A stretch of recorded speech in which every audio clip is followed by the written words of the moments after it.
Selamat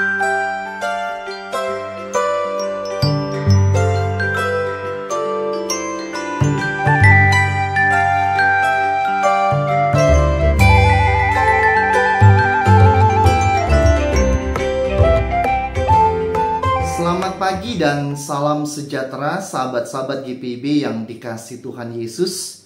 Puji syukur pada Tuhan atas segala kasih setianya yang boleh menyertai kita dalam waktu istirahat di malam yang telah berlalu. Mengawali pagi hari ini kita akan mendengarkan sabda Tuhan. Oleh sebab itu mari kita semua bersatu dalam doa, mohon pimpinan dan penyertaan Roh Kudus. Mari kita berdoa.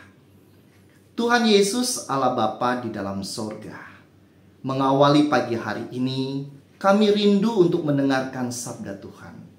Tuntun kami Bapa dalam kuasa Roh Kudus, sehingga kami semua dimampukan untuk dapat mengerti dan memahami maksud Tuhan di dalam firman yang kami baca. Bahkan kami boleh menghidupkannya dalam karya hidup, kesaksian dan keteladanan kami. Bersabdalah bagi kami Bapa, karena kami siap untuk mendengarkannya. Hanya dalam nama Tuhan Yesus kami berdoa. Amin. Sahabat-sahabat GPIB, pembacaan Alkitab di pagi hari ini terambil dari 1 Korintus pasal 14 ayat 10 hingga ayat 12 yang menyatakan bagi kita demikian. Ada banyak, entah berapa banyak macam bahasa di dunia. Sekalipun demikian, tidak ada satupun di antaranya yang mempunyai bunyi yang tidak berarti. Namun, jika aku tidak mengetahui arti bahasa itu, aku menjadi orang asing bagi dia yang mempergunakannya, dan dia orang asing bagiku. Demikian pula dengan kamu. Kamu memang berusaha memperoleh karunia-karunia roh, tetapi lebih daripada itu, hendaklah kamu berusaha mempergunakannya untuk membangun jemaat. Demikianlah pembacaan Alkitab, yang berbahagia mereka yang melakukannya dalam kehidupan sehari-hari. Sahabat-sahabat GPIB yang dikasihi Tuhan, tema yang kita renungkan di pagi hari ini adalah ada apa dengan persekutuan jemaat? Ada sebuah cerita mengenai 4 orang buta yang ternyata mereka penasaran untuk mengetahui gambaran atau bentuk gajah. Maka mereka sepakat untuk pergi ke kebun binatang. Sesampainya di kebun binatang, orang buta yang pertama memegang hidung gajah belalainya dan punya kesimpulan bahwa hidung gajah panjang.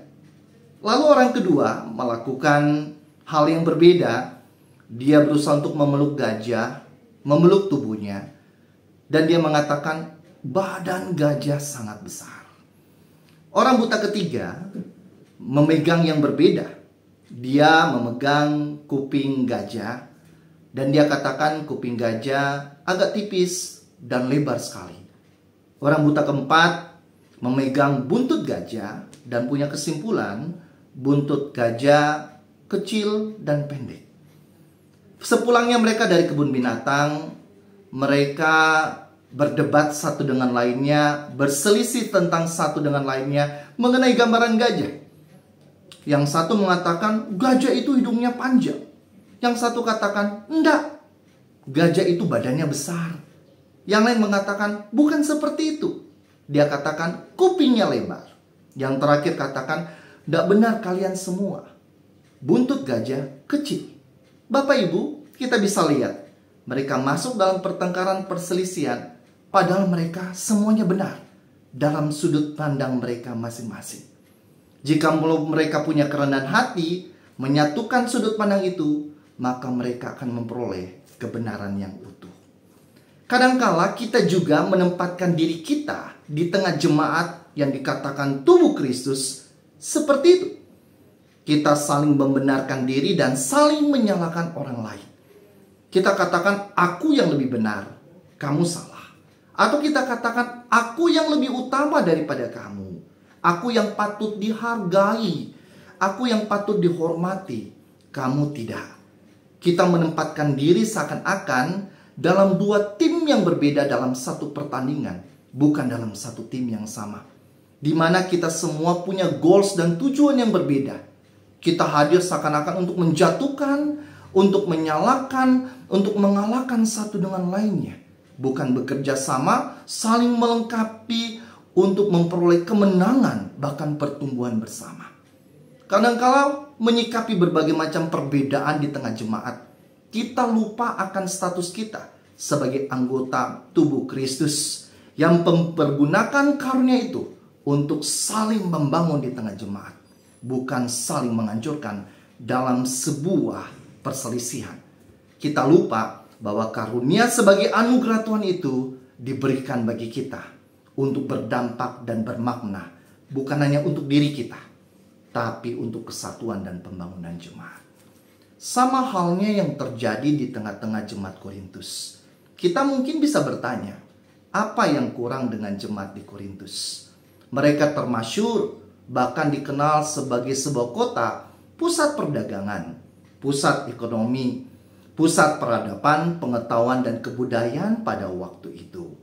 Beberapa orang mengatakan bahwa Korintus adalah jembatan orang Yunani, ruang tamu dari kekaisaran Romawi. Saking termasyhurnya kota itu. Tidak mengherankan jemaat-jemaat di Korintus dianugerahkan dengan berbagai macam kekayaan sumber daya, termasuk anugerah karunia di tengah-tengah jemaat itu. Akan tetapi ada sebuah kelemahan, di mana karunia-karunia yang diharapkan dapat digunakan untuk memperlengkapi jemaat, untuk menumbuhkan jemaat, untuk pembangunan jemaat, digunakan untuk ego dan keangkuhan.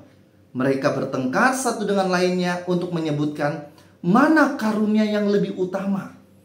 Ada orang yang mengatakan karunia yang lebih utama, yang pantas dihargai dan dihormati adalah karunia berbahasa roh.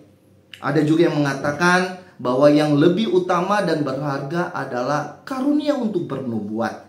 Ada yang mengatakan bahwa yang lebih utama adalah karunia untuk berkhotbah dan sebagainya. Padahal karunia itu jika dipahami dalam satu tubuh Kristus, dipayungi oleh kasih, maka satu kata, pertumbuhan, bukan kehancuran jemaat. Tetapi jemaat Korintus menempatkan diri mereka dalam sebuah ambisi. Apa ambisi itu? Ambisi itu adalah prestis, mana yang utama, mana yang patut dihargai dari berbagai macam karunia, bukan satu kata yang lain, kasih dan pertumbuhan jemaat. Sama halnya dalam pembacaan kita saat ini.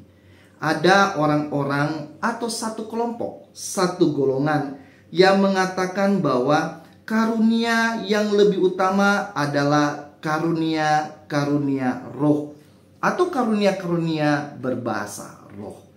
Tetapi Paulus mengatakan, mengandaikan tentang bahasa-bahasa asing, bahasa-bahasa daerah. Jika aku tidak memahami dan mengetahui bahasa daerah tertentu, maka di situ aku sebagai orang asing. Dan juga orang yang berbahasa itu juga bagiku adalah orang asing. Aku tidak mengerti, aku tidak memahami apa yang dikatakan, apa yang dikomunikasikan. Dengan kata lain, kita memisahkan diri. Pertanyaannya adalah, bagaimana kalau itu terjadi di jemaat, termasuk di jemaat Korintus? Apakah kita mengasingkan diri dengan karunia roh atau karunia berbahasa roh yang kita miliki? Seakan-akan kita mengeksklusifkan diri bahwa kamilah yang paling utama di antara kamu. Kamilah yang patut dihargai daripada yang lain. Kami adalah orang-orang khusus, orang-orang tertentu. Bukankah itu dengan cara lain kita mengasingkan orang lain dan kita mengasingkan diri sendiri? Apakah itu yang dicari di tengah jemaat? Tentu saja Paulus tidak menginginkan demikian. Paulus menginginkan bahwa karunia-karunia yang dianugerahkan oleh Tuhan bagi kita, apapun itu juga, baik karunia berbahasa roh, karunia roh yang lain, karunia bernubuat, karunia berkhotbah, itu digunakan untuk kepentingan bersama, untuk manfaat bersama. Apakah karunia yang kita miliki berguna untuk pertumbuhan jemaat, atau sebaliknya untuk kehancuran jemaat yang notabene kita bangun dengan sangat luar biasa dalam kasih Tuhan. Paulus bukan berarti melarang untuk mengembangkan, menumbuhkan, atau mencari karunia-karunia yang ada di tengah jemaat. Bahkan mendorongkan untuk mengembangkan karunia itu. Ada kalanya kita memiliki karunia merasa minder. Aku tidak bisa apa-apa. Aku tidak bisa itu dan ini. Padahal Tuhan telah memberikan sebuah waktu, cara bagi kita untuk mengembangkan pelayanan itu. Tapi di satu sisi, kita kadangkala juga merasa sombong dan angkuh atas karunia yang kita pikir karunia yang luar biasa. Di sini Paulus menempatkan bagaimana karunia itu digunakan. Apakah karunia itu digunakan atas dasar kasih untuk membangun jemaat atau tidak? Pertanyaan tema kita pada saat ini, ada apa dengan persekutuan jemaat? Merupakan refleksi bagi kita semua dan juga evaluasi bagi diri kita ketika kita menempatkan diri di tengah-tengah jemaat. Apa karunia itu berguna, bermanfaat bagi sesama, berdampak dalam pembangunan jemaat, atau sebaliknya, dengan karunia itu dalam gangguan kesombongan kita menghancurkan jemaat di mana Tuhan tempatkan kita. Tuhan Yesus memberkati. Selamat mengawali hari ini dalam kasih setia Tuhan. Amin. Mari kita satu di dalam doa. Tuhan Yesus, Allah Bapa di dalam sorga, kami mengucap syukur mengawali hari ini. Kami boleh membaca dan merenungkan sabda Tuhan. Kami yakin dan percaya sabda Tuhan ini menjadi dasar topangan bagi kami mengawali hidup kerja, hidup usaha, hidup pelayan, hidup keluarga kami di hari ini. Oleh sebab itu topang kami Bapa dalam kasih setia Tuhan, sehingga kami boleh berkarya di hari ini untuk hormat kemuliaan nama Tuhan. Hanya dalam nama Tuhan Yesus kami berdoa. Amin.